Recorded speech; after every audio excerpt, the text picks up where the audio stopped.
নমস্কাৰ আপোনালোক সকলোকে AXIA IAS একাডেমীলৈ পুনৰবাৰ স্বাগতম জনাইছো ধাৰাবাহিকতা অব্যাহত ৰাখি আজি 29 জুনৰ দিনাখনো আমি আপোনালোকৰ ওচৰলৈ নিউজ পেপাৰ এনালাইসিসটো লৈছো চাওঁহক আজি কোনকিটা ইম্পৰ্টেন্ট নিউজ আছে প্ৰথম আৰ্টিকলটো আছে যে ৰিভিলড the faces of two Kilandi men so গটিকে ইয়াত life and times of the কিলান্ডিজ পিপল so গটিকে হেখিনি ওপৰত এটো এটা ধুনিয়া আৰ্টিকল এটা আহিছে যে কিলান্ডি an archaeological site on the banks of the Vaigai River in Tamil Nadu has revealed a remarkably advanced urban civilization during the date back to 580 BC. So, 580 BC তেওঁলোকে এটা urban culture এটা develop কৰিব কাৰণে বা civilization এটা develop কৰিব কাৰণে সক্ষম হৈছিল by these Kilandi people and with the features like the brick structure যেটো Indus Valley civilization আছিলে drainage ঠিক তেনেকৈ ইন্ডাষ্ট্ৰিয়েল স্কেল টেক্সটাইল সো গতিকে বহুত মানে মাস প্ৰডাকশন অফ টেক্সটাইল হৈছিলে মেটেৰিয়েলজিক্যাল প্ৰডাকশন যিখিনি আছিল মানে মিনাৰেলস বা যিখিনি মাইন্স এণ্ড মিনাৰেলসৰ কথা ঠিক তেনেকৈ কিলান্ডি ডেমনস্ট্ৰেটস the reach of the India's second urbanization beyond the Gangetic Plains so গতিকে যেটো India's second urbanization আছে এটো not only it confined to the Gangetic Plain সেই বস্তুটো সাউথ ইন্ডিয়া লৈকে স্প্ৰেড হৈছিলে that সেই বস্তুটো কোনে এভিডেন্সটো আমি কোট পাইছো by these Kilandi people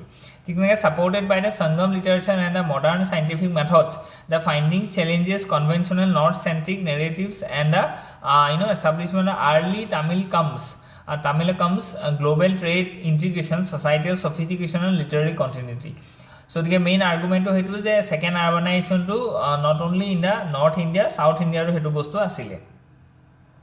scientific rigor and tools ki use kora goise probable environmental collapse ঠিক তেনেকৈ ডিসপিউটেড ক্ৰনলজি কথা ইয়াত কোৱা গৈছে ওপেন ৰিসাৰ্চ কোৱেশ্চনছ সো গতিকে ইয়াৰ ওপৰত আৰু ফাৰ্দাৰ ৰিসাৰ্চ হ'ব লাগে বুলি কোৱা গৈছে ভাইগাই ৰিভাৰখনৰ এটো ভাইগাই সিভিলাইজেশন বুলি আপুনি কব বাই দিস কিলান্ডি people new features and significance কি আছে যে 3D ফেচিয়েল ৰিকগনিশ্যন এটা ৰিকনস্ট্ৰাকচন এটা কৰা গৈছে তেওঁলোকৰ সেই মানুহখিনি ফেচটো কেনেকুৱা আছিল by using this modern techniques like 3D facial so গতিকে মডাৰ্ন টেকনিকটোৱে কেনেকৈ হিষ্টৰিকেল ৰিভাইভেলত সহায় কৰে সেটো বস্তু আপুনি যদি কেতিয়াবা কোৱেশ্চন আহে দিলে এটো বস্তু আপুনি এক্সাম্পলৰ লিখিব পায় ঠিক তেনেকৈ ডায়াটম এণ্ড ৰেচিডুৱেল এনালাইসিসৰ কথা কৈছে ঠিক আৰ্লি গ্লোবালাইজেশ্যন মাল্টি ডিসিপ্লিনাৰী সায়েন্সৰ কথা কৈছে ইন্ডাষ্ট্ৰিয়েল স্কেল প্ৰডাকশন সো গতিকে demonstrated surplus generation and craft specialisation and export oriented economy এনেকৈ বহুত বেছি প্ৰডাকশনৰ ইয়াত আমি কি দেখিছো যে এভিডেন্স দেখিছো লজিক্যাল এণ্ড ফিলসফিক্যাল ফাউন্ডেশনছ খিনি ইয়াত কোৱা গৈছে আৰু এনচিআৰটিৰ লগত আমি লিংক কৰি দিছো আৰু ইউপিএসসি আৰু এপিএসসি যিখিনি optional as well as GS paper লগত আমি এইখিনি বস্তু লিংক কৰিছো ওয়ে ফৰৱাৰ্ড টু যদি আমি চাওঁ যে এক্সপান্ডেড এক্সকাভেশনছ দৰকাৰ আছে ডিএনএ মাইগ্ৰেশন এনালাইসিস ইন্টিগ্ৰেটিভ ৰিজনাল ষ্টাডি এটা দৰকাৰ আছে হেৰিটেজ ডিপ্লোমেসি কথা ইয়াত কোৱা গৈছে okay let's move head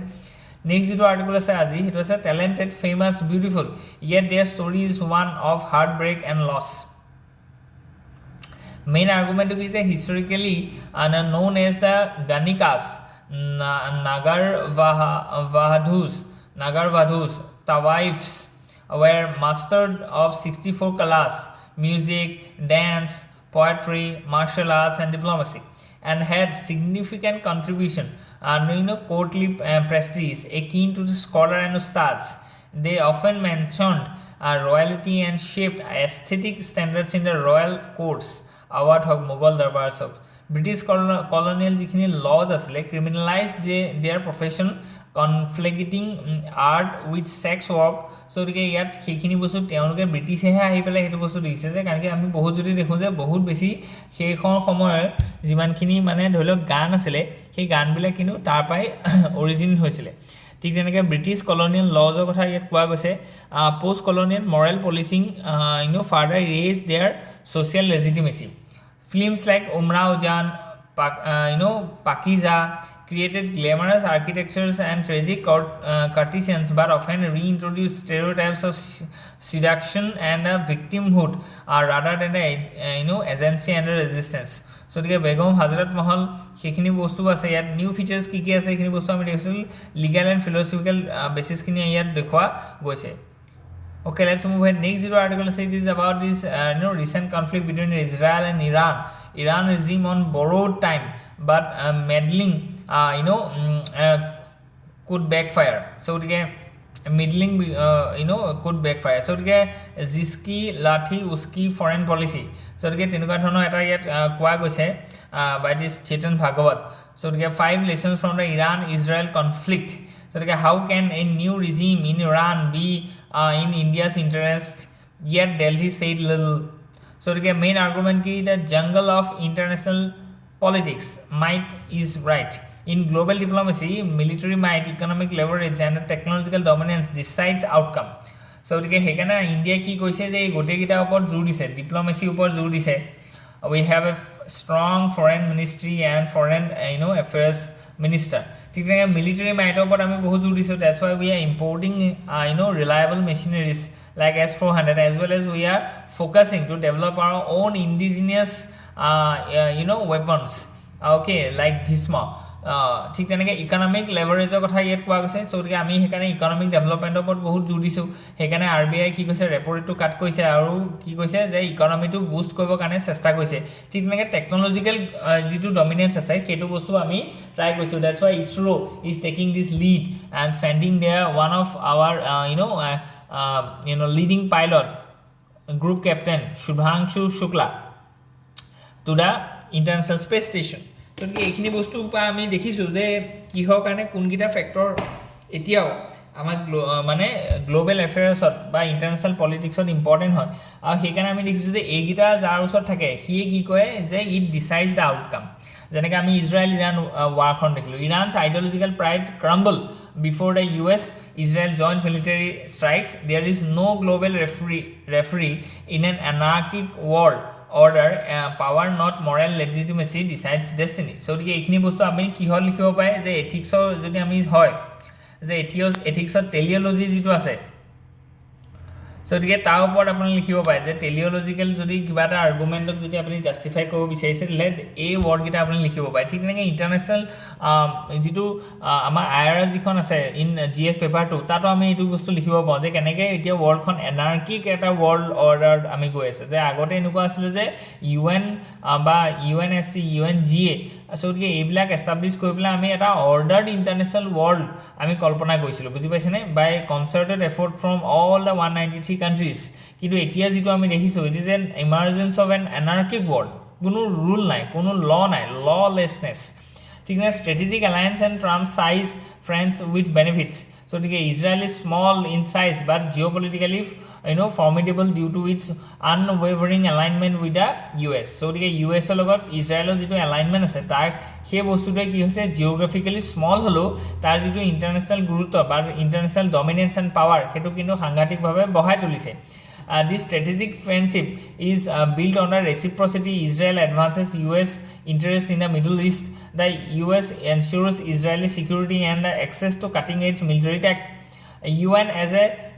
bystander. So the illusion of global governance. So the ami eimato jikhini koisu ekhini technology is greater than theology. So the technology to besi important hoy theology ke. Modern warfare wins. ঠিক তেনেকৈ এটা marriage of soft power. So the cultural soft power, cinema, cuisines, classical heritage has negligible impact during the hard conflict. So the আমি soft power ওপৰত India বহুত জোৰ দিয়ে, বুজি পাইছেনে, যেনেকৈ ইণ্টাৰনেশ্যনেল য়োগা ডে আমি পাতিছোঁ এক্ৰছ দ্য ৱৰ্ল্ড। চ' গতিকে it is a demonstration of India's soft power. ঠিক তেনেকৈ আছিয়ান কাণ্ট্ৰিখিনিক ইনফ্লুৱেঞ্চ কৰিবৰ কাৰণে আমি বুদ্ধিজিমৰ যিটো ধৰি লওক ফিলচফি আছে বা আইডিঅলজি আছে, চ' গতিকে we are organising the world South East এছিয়াৰ্ছ Buddhist conclave in the last year. So' গতিকে কিন্তু আমি দেখা গৈছে যিখিনি হাৰ্ড কনফ্লিক্ট আছে তাত ছফ্ট পাৱাৰৰ কাম নাই।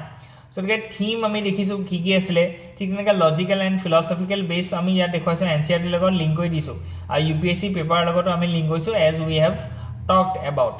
ঠিক তেনেকৈ আমি ৱে ফৰৱাৰ্ডখিনি দিয়া গৈছে, strategic hard power, active foreign policy, balancing east and west, globalisation institutions reform আমাক লাগিব, বুজি পাইছেনে, যিখিনি গ্ল'বেল ইনষ্টিটিউশ্যন আছে এস্পেচিয়েলি দ্য UNSC, কাৰণ কি UNSC যিকেইজন 5 মেম্বাৰ আছে, 5 members, they are not representing the South America, entire South America continent is not being represented, entire Africa continent is not being represented. So' that's why we need some immediate reform of UNSC so' that our world is running under order যাতে চব চলে, যাৰ যি মন যায় তাকে যাতে কৰিব নোৱাৰে। That's we have seen in this war. So' গতিকে টেক ছভাৰ্নিটিৰ কথা কৈছে, international diplomacy and strategic non meddling. ঠিক তেনেকৈ নেক্সট যেতিয়া আৰ্টিকল আছে it is about spymaster behind the operation Sindoor is ৰ চিফ। অ'কে, সো গতিকে অপাৰেশ্যন সিন্দুৰৰ কথা আমি গম পাইছোঁ তাত বহুত স্পাই লাগিছিলে আৰু তাৰ গোটেই কংক্ৰিট যিখিনি ধৰি লওক ইনপুট দিছিলে it is being provided by the India's ৰ okay so' let's move ahead next যিটো আৰ্টিকল আছে next article is why the affirmative action means more than just quotas. So যিখিনি affirmative actions মানে reservation যিখিনি policy আছে that comes under in article 16.4 in the fundamental rights. So তাত আমি কৈছোঁ যে অকল কোটা দিলে নহ'ব আমাক আৰু বেছি লাগিব বুজি পাইছেনে ছ'চিয়েল ৱেলফেয়াৰৰ কনচেপ্ট আছে যিটোৰ লগত ছ'চিয়েল জাষ্টিছটো লিংক হৈ আছে so মেইন আৰ্গুমেণ্ট এণ্ড ছাবষ্টেঞ্চিভ কোৰটো কি আছে যে ৰিডিফাইনিং affirmative actions affirmative action AAD বুজাইছে ইয়াত is often reduced to quotas বুজি পাইছেনে so গতিকে SC বোলে আমি 15% কোটা দিছোঁ ঠিক তেনেকৈ OBC আমি 27% কোটা দিছোঁ ST আমি 7.5% কোটা দিছোঁ ইট ইজ not enough বুজি পাইছেনে বা PWD কমিউনিটিক 4% কোটা দিছোঁ it is not enough we have to bring justice to this access to the resources access to the opportunity social culture social যিটো attitude আছে এটো change কৰিব লাগিব the deprivation and the affirmative action মডেলৰ কথা কৈছে CR Sankaran the DAM is a contextual মডেলৰ কথা কোৱা গৈছে ইকোনমিক ডিপ্ৰাইভেশ্যনৰ আছে সো তাৰ কাৰণে ফ্ৰী এডুকেশ্যনৰ কথা কোৱা গৈছে জিঅ'লজিকেল আইচোলেশ্যনৰ কাৰণে ৰেচিডেন্সিয়েল স্কুলিঙৰ কথা কৈছে আৰু ছ'চিঅ' এণ্ড ইমোশ্যনেল মাৰ্জিনেলাইজেশ্যনৰ কাৰণে মেণ্টৰশ্বিপ এণ্ড psychological support কথা কৈছে it aligns state intervention with the type of deprivation making affirmative actions targeted human and efficient so social welfare residential schools কথা ইয়াত কোৱা গৈছে Andhra Pradesh and replaced Telangana so outcomes and impact কথা কৈছে innovative features of the SWRS model যিটো আছে so গতিকে সেইখিনি বস্তু আমি চাব লাগিব যে কেনেকৈ এইখিনি বস্তু ডেভেলপ হৈছে SWRS মানে social welfare residential school okay so গতিকে ইয়াত কোৱা গৈছে যে access to education to বহাবৰ কাৰণে welfare বহাবৰ কাৰণে আমি কিলো residential school একলব্য যেনেকৈ residential school খোলা গৈছিলে for the ST students সেইখিনি কথা কোৱা গৈছে বা নবোদয় বিদ্যালয় যিখিনি আছে so গতিকে অপচনেল পেপাৰৰ লগত ইন্টিগ্ৰেট কৰিছে ওয়ে ফৰৱাৰ্ডটো দিয়া গৈছে okay let's move ahead secondary pollutants especially ammonium sulfate constitute 1/3 of PM 2.5 pollution so গতিকে যিখিনি সেকেন্ডাৰী পলিউশন আছে প্ৰাইমাৰী পলিউশন মানে যিখিনি সোৰ্স হয় তাৰ পিছত সেইখিনি লগত ৰিয়েক্ট কৰি পেলাই যেতিয়া এটা সেকেন্ডাৰী পলিউশন গঠন হয় বা নতুন এটা পলিউশন গঠন হয় তাকে আমি কওঁ সেকেন্ডাৰী পলিউশন তাৰ ভিতৰতে অ্যামোনিয়াম সালফেট so গতিকে এটা লিস্ট অফ সেকেন্ডাৰী পলিউটেন্ট এইটো আপোনালোকে চাই থাকিব প্ৰিলিমছত কেতিয়াবা সুধিব পাৰে যে তলৰ কোনগিটা সেকেন্ডাৰী পলিউশন হয় বা নহয় তেতিয়া কোনবা এটা ধৰিলো প্ৰাইমাৰী পলিউটেন্ট দি দিব বাকি গিটা সেকেন্ডাৰী পলিউটেন্ট দিব সো গতিকে আপোনালোকে আইডেন্টিফাই কৰিব পাৰিব লাগিব যে কোনটো প্ৰাইমাৰী পলিউটেন্ট হয় কোনটো সেকেন্ডাৰী পলিউটেন্ট হয় তাৰ ভিতৰতে এটাটো আমি দিছোই ডাইৰেক্ট যে অ্যামোনিয়াম সালফেটটো বুজি পাইছেনে যিটো কম্প্ৰাইজ কৰে 2.5% যিটো 2.5 যিটো PM পাৰ্টিকলছ আছে পাৰ্টিকুলেট মেটাৰ আছে so a recent study of the center of CREA reveals that a secondary pollutant especially ammonium sulfate contributes approximately 34% of India's 2.5 pollution ঠিক তেনেকৈ আমি যদি down these pollutants are formed through the atmospheric chemical reactions between the sulfur dioxide largely from the coal fired thermal plants and ammonia so গতিকে যিবোৰ thermal power plant আছে so thermal power plant বা কি ওলাই গৈছে sulfur dioxide so গতিকে ই ammonia লগত কি কৈছে ৰিয়েক্ট কৰিছে so গতিকে যেতিয়া অ্যামোনিয়া লগত ৰিয়েক্ট কৰিব so গতিকে অ্যামোনিয়া লগত ৰিয়েক্ট কৰাৰ লগে লগে ই কি হ'ব যে SO2 + NH3 অ্যামোনিয়া so গতিকে it leads to the formation of ammonium sulfate so গতিকে অ্যামোনিয়াম সালফেটৰ কি হ'ব প্ৰডাকশন হ'ব আৰু সেই ammonium sulphate is become a secondary pollutant কাৰণ কি এটো প্ৰাইমাৰীলি অ্যামোনিয়াম সালফেট কোৰবাৰ নিৰ্গত হোৱা নাছিলে সালফাৰ ডাইঅক্সাইড আৰু অ্যামোনিয়াম নিৰ্গত হৈছিল দুইটা মাজৰ ৰিঅ্যাকশন হৈ পেলাই সেকেন্ডাৰী পলিউটেন্টৰ সৃষ্টি কৰিছে বুজি পাইছেনে সো গতিকে ইয়াত আমি সেইখিনি বস্তু বহুত ইম্পৰ্টেন্ট হয় সো গতিকে স্যাটেলাইট ইমাজিনাৰী মডেলত সেইখিনি বস্তু দিয়া গৈছে সো গতিকে আমি কি কৰিব লাগিব যে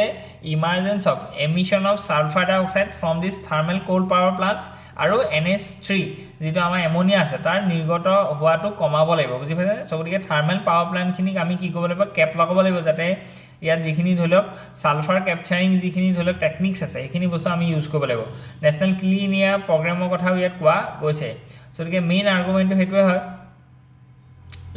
লজিকেল এণ্ড ফিলচফিকেল বেছটো আমি দেখুৱাই দিয়া গৈছে এনচিআৰটিৰ লগত লিংক কৰি দিছোঁ ৱে ফৰৱাৰ্ডটো হৈছে যে পলিচি এনফৰ্চমেণ্ট কি যে ইমিডিয়েট FGD কমপ্লায়েন্স অডিটছ চ' গতিকে যিখিনি ধৰি লওক মানে চিমনি আছে এই চিমনিত FGD লাগি আছে নাই যিখিনিয়ে কি কৰিব যে যিখিনি ছালফাৰ ডাই অক্সাইড আছে সেইখিনি কেপচাৰ কৰিব সেই কমপ্লায়েন্সটো থাকিব লাগিব তেতিয়াহে কি হ'ব ছালফাৰ ডাই অক্সাইডৰ নিৰ্গত হোৱাটো এটমছফিয়াৰত কমিব আৰু তাৰপৰা ছেকেণ্ডেৰী পলিউটেণ্ট লাইক এমনিয়াম ছালফেটছ তাৰ প্ৰডাকশ্যনটো কমি যাব বুজি পাইছেনে চ' টেকনলজিকেল ট্ৰানজিশ্যনৰ কথা কৈ হৈছে NCAP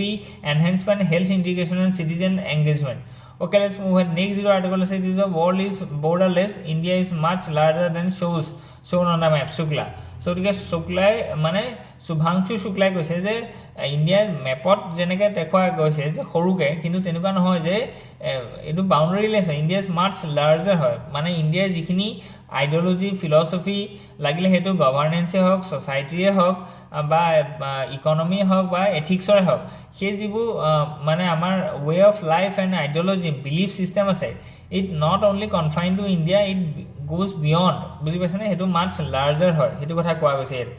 So, the main argument and substantive parts যিকিটা আছে এইখিনি বস্তু আমি দেখুৱাইছো লজিক্যাল ইন্টাৰপ্ৰিটেশনটো ইয়াত দিয়া গৈছে So, the way forward to আমি দিছো আজি কাৰণে ইমানে আছে হোপ ইউ এনজয় ইয়াত যদি কিবা থাকে please let us no in the comment section Thank you